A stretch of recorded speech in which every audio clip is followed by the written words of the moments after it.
25-এর পর প্রেমে পড়াটা খুব কঠিন হয়ে যায়, ছেলে মেয়ে উভয় ক্ষেত্রে।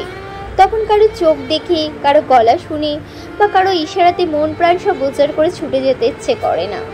কারণ ছেলে মেয়ে দুপক্ষের মাথার ওপর তখন দায়িত্ব নামের দৈত্যের থাবা থাকে। কখন ভাববে তারা নিজেকে নিয়ে, কিবা প্রেমে পড়া নিয়ে? তবু এই বয়সে যে প্রেম হবে না, এটা ভাবা মোটেই ভুল। প্রেম এ বয়সেও হতে পারে, যদি এই প্রেমের ধরন কিশোরের মতো আবেগ মাখা হয় না। 3 বেলা ভালোবাসি বা ঘন্টার পর ঘন্টা কথা বলাও হয় না।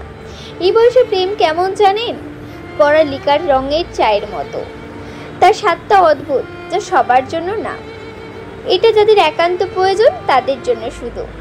মানুষ মূলত প্রেম করার জন্য মানুষ খোঁজে না, মানুষ মূলত মানুষ পাওয়ার জন্য প্রেম খোঁজে, ভালোবাসা বোঝে। এই বয়সের প্রেমটা ঠিক যেন বন্ধুত্বের আরেক নাম, কিংবা সঙ্গ দেওয়ার মতো একটা ঢাল। যেমন গভীর রাত অবধি জেগে কাজ করার সময় আমাদের 1 কাপ কড়া লিকারের রং চা দরকার, ঠিক তেমন এই প্রেমের কথা হয় হাতে গোনা। খেয়েছো, ঘুমিয়েছো, কাজ করছো কত দূর, এই অবধি। খুব বেশি প্রেমময় মাখা কথা হয় না। আমি আছি তোমার পাশে, দেখা হয়তো মাসে 2-1 বার হয়। কোনো কানাকানি জানাজানি কিছুই নেই।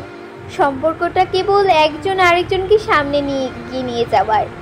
এরপর হয়তো সফলতা আসে, সত্যি সত্যি তাদের একটা সংসার হয়ে যায় 2 কামরার। হয়তো তখন মানুষ দুজন পুরনো প্রেমিককে নতুন করে উপলব্ধি করার সুযোগ পায়। আবার প্রেমে পড়ে নতুন করে পুরনো মানুষটার কড়া লিকারের রং চা তখন দুধ চায় জায়গা বদলে করে নেয় তাদের বিকেলের আড্ডাগুলোতে। তবে সেই কড়া লিকারের রং চায়ের প্রয়োজন কখনো ফুরোয় না।